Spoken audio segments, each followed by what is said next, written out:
Sa utos ni Pangulong Bongbong Marcos, mas paigtingin ng Bureau of Customs ang pagbabantay sa pag-aangkat ng langis at ang fuel inventory sa lahat ng pantalan sa bansa. Sa gitna ito ng posibilidad na epekto sa pandaigdigang supply ng langis dulot ng sigalot ng United States, Israel at Iran at ang pansamantalang pagsasara ng Strait of Hormuz. Inatasan ni BOC Commissioner Ariel Nepomuceno ang lahat ng district ports na magsumiti ng regular na ulat sa dami ng inaangkat na langis at kasalukuyang fuel supply. Bubuin din ang BOC Oil Task Force na siyang mangunguna sa pagsasagawa ng inspeksyon sa oil depot, storage terminal at iba pang petroleum facilities pati na ang pag-validate ng ulat at dokumento katuwang ang Department of Energy at Bureau of Internal Revenue.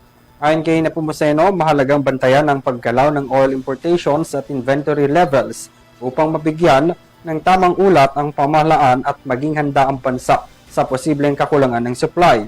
Ang lahat ng ulat ay isusumite sa Office of the Commissioner upang makatulong sa paggawa ng mga pulisiya at mapanatili ang katatagan ng ekonomiya ng bansa.